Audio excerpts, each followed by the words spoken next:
Halo pemirsa, perkenalkan nama saya Henry Simon. Kali ini saya akan membuat video tentang Oracle OBIE 12C. Yang kontennya itu nanti akan berisi tentang brief history tentang komponen-komponen dari OBIE, dan saya juga akan membahas tentang Oracle Analytics. Oracle Analytics itu adalah nama baru dari Oracle OBIE. Jadi sebelumnya kalau di versi 12C itu namanya masih Oracle Business Intelligence seperti ini, atau disingkat OBIE. Tapi nanti nama barunya itu setelah 12C dia akan menjadi Oracle Analytics. Ada beberapa macam versi, ada yang cloud, ada yang server, dan juga ada yang desktop. Dan saya juga akan membahas tentang software-software yang dibutuhkan.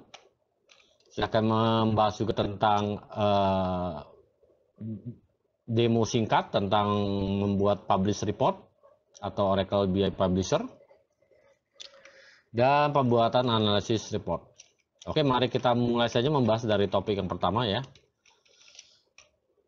Nah, di sini, oke, ini saya bahas tentang brief historinya ya. Jadi Oracle OBIE itu sebenarnya terdiri dari dua komponen sebenarnya. Dia dulu ada Oracle OBIE yang isinya itu sebenarnya lebih ke untuk analisis. Jadi untuk lebih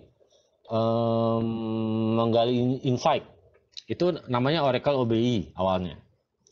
Lalu dia juga mengakuisisi yang namanya Oracle, ada aplikasi Publisher ya, dinamakan Oracle BI Publisher. Ini yang lebih tujuannya untuk printing, buat pixel perfect, itu buat kayak crystal report ya istilahnya. Jadi ini bukan buat analisis tapi lebih buat print out di kertas terutama. Itu digabungkan menjadi satu, namanya jadi Oracle OBIE. Jadi Oracle OBIE itu nanti dia komponen utamanya itu adalah ada analisis dan publisher. Lalu dia juga ada client toolsnya, BI administration tool, tapi itu biasa sih lebih ke komponen untuk OBIE-nya ya. Walau saya lihat juga untuk publisher juga ada juga client toolsnya. Anyway, client tools yang untuk analisis ini dia merupakan aplikasi buat membuat metadatanya. Jadi buat modelnya, data modelnya yang disebut juga subject area, itu Anda bisa buat dengan client toolsnya. Jadi itu memang tidak dibuat di web ya. Yang analisis ini lebih ke web. Nah, di publisher, sebenarnya kalau publisher membuat data modelnya itu dia bisa membuat data model sendiri, atau juga bisa memakai data model yang dibuat untuk yang analisis yang disebut subject area. Jadi untuk publisher dia bisa memakai subject area atau data modelnya sendiri. Agak membingungkan di awal karena memang sebenarnya penggabungan dari beberapa aplikasi. Lalu juga setahu saya dia ada di publishernya ada client tools juga untuk buat formatting, misalnya untuk export ke Word, ke Excel, itu dia aja juga application toolnya. Cuma saya nggak akan bahas di sini. Nah ini juga untuk versi barunya dari OBIE yang bernama Oracle Analytics. Itu dia ada yang versi cloud. Jadi kita tidak diinstal di on-premise, kita tinggal bayar service aja. Kita sewa. Lalu dia ada Oracle Analytics Server. Nah ini yang bisa diinstal di on-premise. Ini fungsinya sama dengan OBIE, cuma dia udah ganti nama saja. Kurang lebih sih hampir sama. Tetapi dia juga ada yang baru namanya Oracle Analytics Desktop. Nah ini cukup canggih nih. Dia ini toolnya kalau tidak salah saya cek tuh dia sama hampir mirip, udah hampir mirip kayak Tableau saya lihat. Jadi dia sudah lebih canggih lah di versi barunya ini. Ya, berikut ini saya ada URL tentang perbandingan antara Oracle Analytics Server yang akan menggantikan OBIE di sini. Jadi Oracle Analytics is the latest Oracle release to supersede Oracle Business Intelligence Enterprise Edition atau OBIE.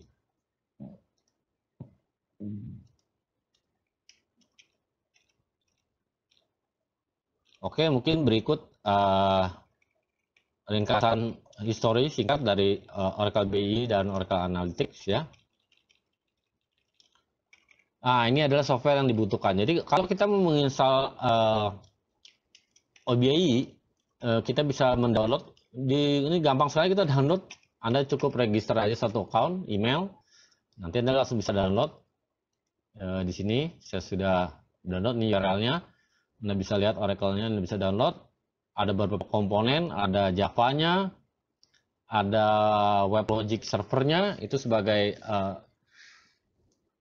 buat server dia, sama kayak Tomcat begitu, jadi dia buat manage clusternya. Lalu ada aplikasinya sendiri, Oracle Business Intelligence. Ini ada versi Windows, ada versi Linux, Mac OS juga ada kalau nggak salah. Lalu dia juga ada Oracle Business Intelligence Developer Client Tool. Nah, ini untuk membuat data modelnya. Ya, udah itu aja.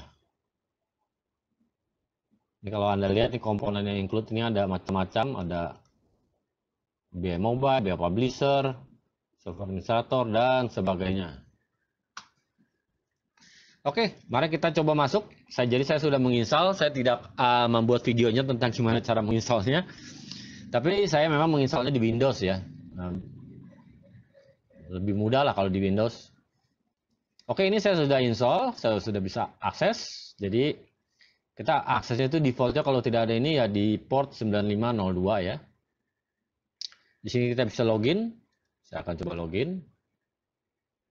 Nah, jadi ini adalah home menunya, ada macam-macam. Kita bisa create analysis reporting, kita bisa create BI Publisher, ini untuk printing, dan macam-macam. Oke, saya akan coba demo yang sudah ada dari dashboard ini yang sudah diinstal ya dari Oracle langsung. Tampilannya sih ya cukup menarik juga ya, seperti ini, cukup menarik. Anda bisa klik year, Anda bisa memfilter misalnya year 2008 saja ya, seperti ini. Anda mau include 2010 misalnya, ada akan include juga 2010. Order detail misalnya. Ya, seperti ini dashboardnya. Ya, ini sales by brand. Sini aja. Di sini dia juga ada include yang BI Publisher nih. Kalau BI Publisher ini tampilannya seperti ini. Nah, kalau kita lihat tuh dia cukup berbeda lah formatnya. Nah, ini bisa juga diekspor juga ke berbagai macam version. Juga bisa diekspor, bisa di schedule dan macam-macam.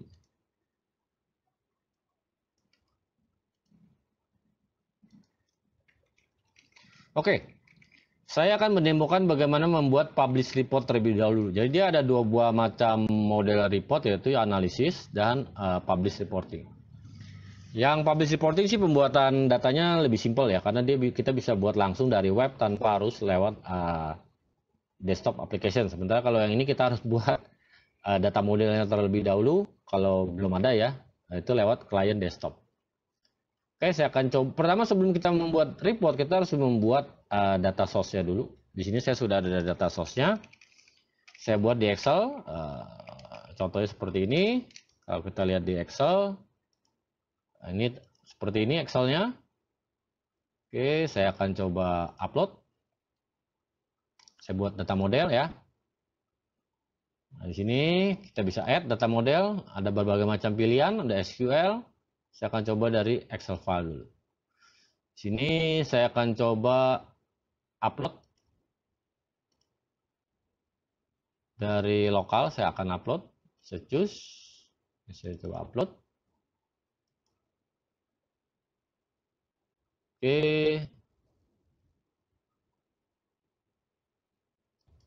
Oke, tapi sayang sekali dia kalau sempit dia kurang bisa, jadi mesti kita lebarkan sedikit. Nah, oke, dia ada tabel oke-nya. Oke. Mesti di set name-nya dulu. Oke, ya sorry, jadi dia memang ya oke, sorry, jadi dia memang agak sensitif dengan screen size-nya ya. Jadi Anda harus pas, kalau nggak dia akan nanti terpotong sehingga akan agak susah untuk mengisinya. Jadi saya akan namakan dataset itu Excel 1. Di sini saya akan coba upload dari ya ini sudah saya upload ya. Oke. Nah, nanti dia akan langsung tahu sendiri. Di sini kita bisa lihat strukturnya. Seperti ini, kita bisa lihat datanya, kita view. Kita bisa lihat dalam bentuk tree view ya. Kita bisa lihat dalam bentuk table view misalnya. Nah, ini seperti ini sama kayak Excel yang tadi. Kita bisa save as sample data. Oke, lalu juga kita bisa save ini sebagai data modelnya. Saya akan coba simpan di folder training ya. Saya akan namakan Excel 1.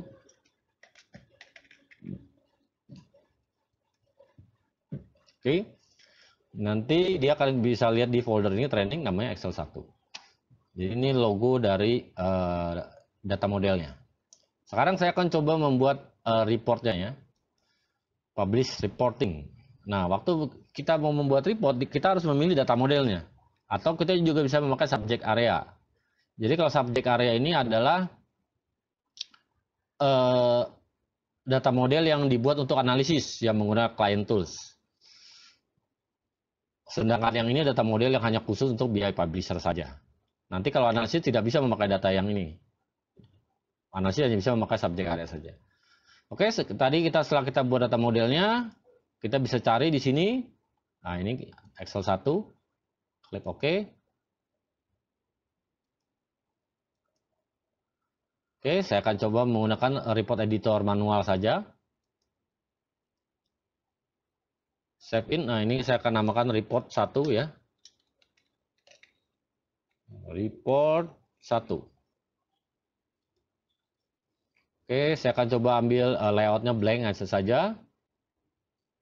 Nah, di sini ada beberapa opsi. Saya bisa menggunakan data table di sini.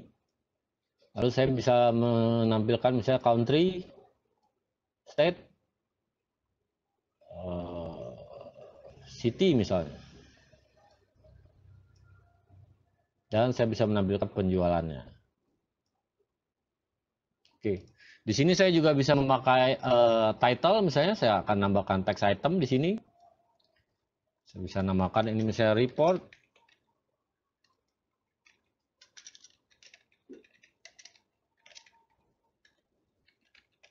Saya bisa bikin ini centering. Ini centering, saya bisa ubah dia jadi bold. Size teksnya saya ubah jadi 22 misalnya kan. Nah, seperti itu. Lalu saya juga bisa pindahkan ini ke bawah.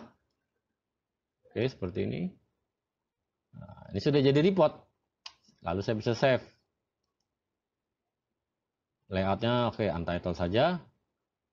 Nanti ini kita bisa lihat page layoutnya. Bisa kita ubah portrait atau landscape. Dan sebagainya. Oh iya, di sini juga ada beberapa komponen ya. Anda bisa lihat komponennya dari atas, Anda juga bisa lihat dari sini. Anda juga bisa lihat propertinya di sini. Jika Anda klik, Anda bisa lihat propertinya ada border, bottom, left, dan sebagainya. Anda bisa ubah-ubah segala macam propertinya. Ini juga. Colornya juga Anda bisa ubah misalnya. Ya, seperti itulah. Oke, saya save. Ya, ini demo singkat saja mengenai BI Publisher. Lalu saya akan balik ke katalog. Jadi ini sudah ada data model 1 dari report 1. Sekarang saya akan mencoba membuat analisis report. Nah, ini analisis report itu report yang buat analisa sebenarnya. Jadi dia bukan untuk print out. Dia bisa drill down, drill up, dan sebagainya. Oke, untuk membuat analisis reporting itu kita pertama kali harus membuat datanya dulu. Karena kalau Anda coba lihat misalnya di sini saya mau new report ya. Maka yang pertama kali saya harus memilih adalah subject area. Di sini saya harus memilih subject areanya. Lalu bagaimana cara kita membuat subject area? Ya, itu kita harus membuka desktop application. Jadi di sini kalau saya sudah install ada folder BI Client Home, di sini ada beberapa aplikasi. Kita buka yang administration. Kalau sudah kita buka, nanti dia akan seperti ini tampilannya. Anda bisa coba connect langsung ke online. Atau Anda bisa coba offline dulu, nanti Anda baru upload, bisa juga. Kalau saya akan coba langsung online. Saya open. Oke, jadi ini adalah menu setelah kita login. Ada beberapa, ada 2 buah physical data source yang sudah saya buat. Nah, di sini saya akan coba membuat sebuah data source baru. Saya akan create new connection. Saya akan sebut ini psource 2. Saya akan menggunakan connection ODBC. Di sini saya akan tambahkan connectionnya. Saya akan namakan source 2. Saya akan gunakan ODBC. Oke, ODBC 2. Di sini kita menggunakan ODBC lokal ya di Windows. Tapi saya juga membuat ODBC-nya di server. Sehingga nanti kalau di server dia juga bisa connect. Di sini ini maksudnya adalah ODBC lokal.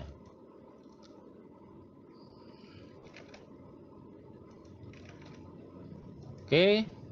Masukkan passwordnya untuk konfirmasi. Ya sudah ada, oke. Maka akan ada source 2. Di sini saya akan import metadatanya. Jadi di sini ada beberapa table yang akan saya import. Di sini ada 4 buah table untuk dimension dan 1 buah table untuk fact table. Jadi dia memang tabelnya lebih bagus kalau sudah berbentuk star schema ya. Jadi ada beberapa fact table dan ada beberapa dimensionnya di sekitarnya. Oke, ini kita akan import. Kita bisa milih nanti tabelnya di sini yang mana yang kita akan import. Oke, saya akan import ke source 2. Tabel yang akan saya import adalah customer, gender, product. Customer, gender, product, sales. Dan saya juga ada 1 buah dimension time. Jadi ini akan saya arahkan ke source 2.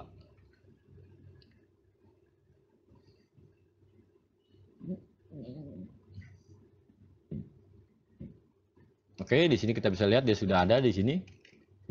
Ya, ini tabel yang kita pilih. Kita klik finish. Maka dia akan tercreate di sini. Nah, jadi pertama kali setelah kita mengimport, kita perlu menentukan relationship-nya. Kita bisa cukup right click di sini, lalu kita set physical diagramnya. Selected object only. Lalu kita tentukan di sini adalah I need new join. Jadi karena ini hubungannya itu adalah dari sales ke customer. Sorry, mungkin kita perlu agak zoom ya. Zoom in. Oke. Jadi perlu hand dulu. Di sini adalah dari sales ke customer. Jadi kalau kita lihat di sini adalah masternya dan di sini adalah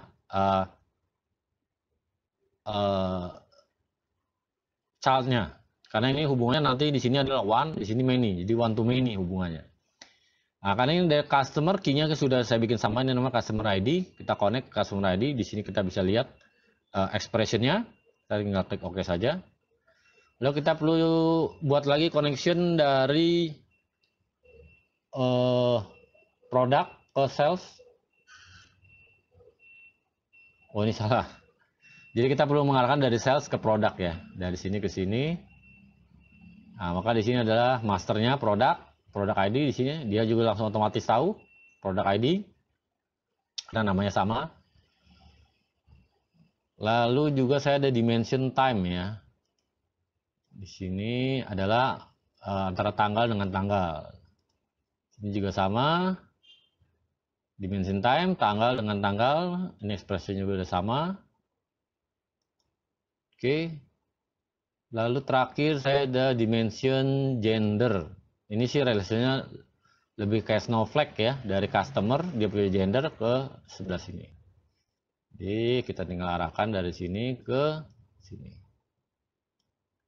Ini masternya itu dari gender. Ini adalah gender code. Ini juga udah otomatis dia langsung tahu. Oh ya, tapi dengan melihat sekilas di sini saya melihat ada yang tidak dikenali, tipe date-nya sih saya lihat tidak dikenali. Jadi ini kalau di database SQL Server itu tipenya adalah date, tapi di sini sebagai varchar. Ini mungkin saya perlu ganti ya. Kita coba klik ya. Kita bisa double klik langsung. Di sini kita bisa ganti tipenya date. Oke. Di sini juga kita perlu ganti.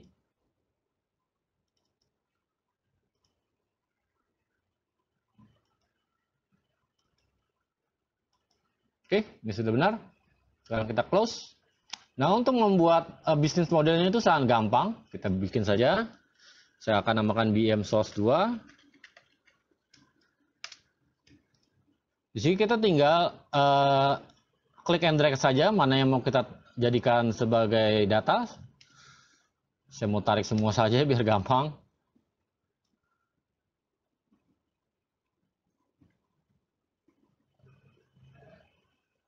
Ya, ini langsung semua. Dan kita juga bisa langsung membuat presentation layer-nya atau subject area-nya. Saya akan namakan PSource 2.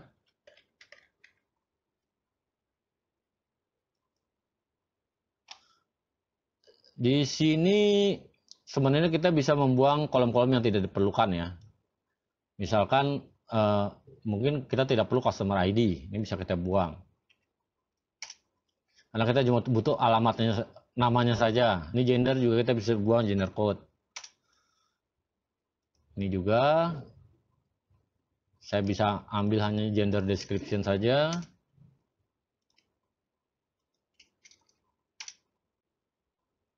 Produk ID juga ini tidak perlu.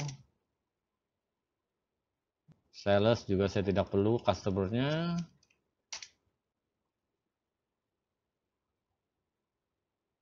Oke, dimension time. Oke, ini saya bisa pakai. Oke, ini tinggal saya klik and drag saja yang kita mau pakai ke source.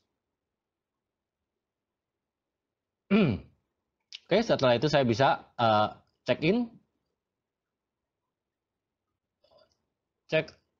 oke, check in changes, yes, dia akan upload ke server. Nah, ini dia bilang konsisten, berarti ini sudah oke, tidak ada error. Kita close.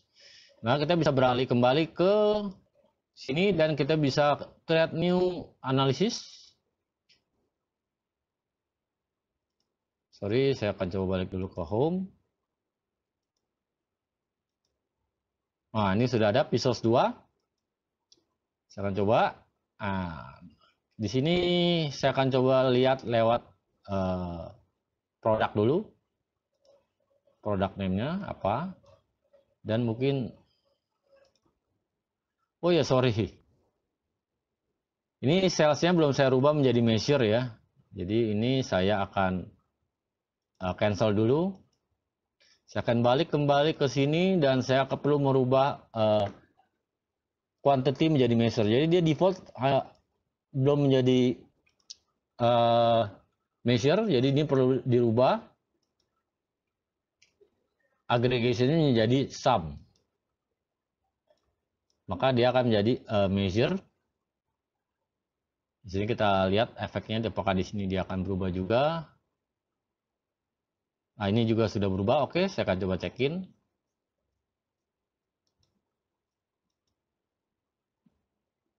Oke, tidak ada error. Nah, ini kalau measure dia warnanya akan berwarna kuning seperti ini. Oke, mari kita kembali ke webnya. Lalu kita coba buat lagi new analysis.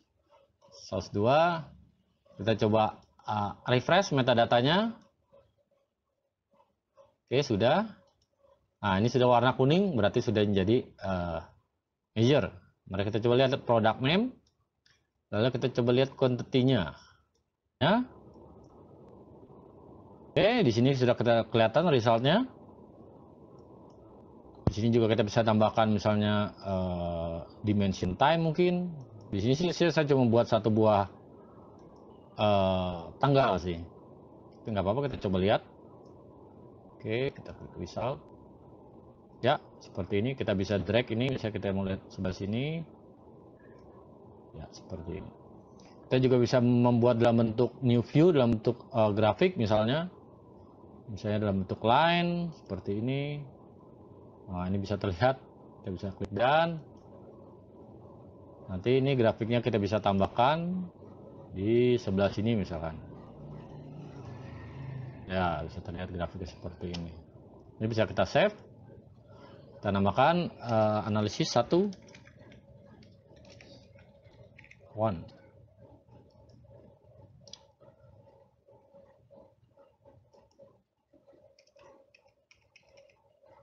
Oke, mungkin berikut contoh simpel saya ya mengenai pembuatan analisis report dan publish report rating.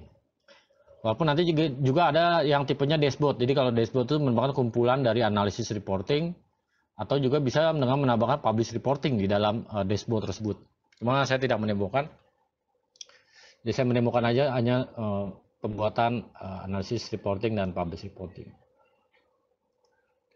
Jadi ya memang OBI ini sih cukup komprehensif ya, dia lengkap, merupakan penggabungan dari beberapa aplikasi ya, dari sebelumnya dari analisis reporting dan publish reporting. Jadi memang kadang-kadang kita kalau mau masuk mungkin agak bingung dulu karena aplikasi begitu banyak ya.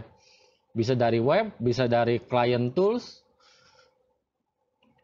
di mana data modelnya juga ada yang hanya berlaku di satu buah tipe. Yaitu hanya berlaku di publish reporting atau hanya berlaku di analysis reporting. Tapi sih secara umum kalau kita menggunakan subject area itu bisa berlaku di dua-duanya. Jadi ya saya sarankan menggunakan data model dari subject area, yaitu yang kita buat dari aplikasi ini. Jadi memang ini relationship-nya bisa cukup rumit di sini. Ini kita bisa set yang biasa, kita juga bisa set hierarki di sini kalau kita lihat sampelnya ya. Dia ada yang modelnya hierarki seperti time. Ya, time itu nanti kalau Anda ada drill bisa masuk ke year dulu, masuk ke semester, quarter, month, week, dan seterusnya. Jadi ini gunanya nanti kalau Anda lihat di report, kalau Anda view by year, Anda bisa double klik year-nya, Anda bisa drill down ke semester. Atau Anda juga bisa drill down dari bentuk produk juga Anda bisa bikin. Cuma di sini saya tidak menemukan bagaimana caranya ya. Nanti bisa dieksplor sendiri lah. Dan masih banyak sebenarnya aplikasi-aplikasi lainnya ya. Jadi memang kalau dibandingkan dengan yang lain ini cukup dalam, tapi memang agak proses pembelajarannya memang harus dalam juga. Karena dia sebenarnya di aplikasinya dia masih banyak, ada catalog manager ini untuk Anda men-view file-file apa saja yang ada di server. Jadi selain lewat web, Anda juga bisa melihat lewat aplikasi desktop. Lalu ada juga job manager. Anda bisa membuat job di schedule, misalnya job untuk Java ini sih kalau setahu saya sih. Yang bisa Anda jalankan di server juga. Oke, sekian. Semoga video ini cukup menjelaskan Anda tentang OBI, fungsi feature-featurenya, yaitu dari create analysis, reporting, create publisher reporting, dan client tools-nya. Semoga Anda tidak bingung lagi lah. Walaupun masih banyak hal-hal yang harus dipelajari lainnya. Oke, terima kasih.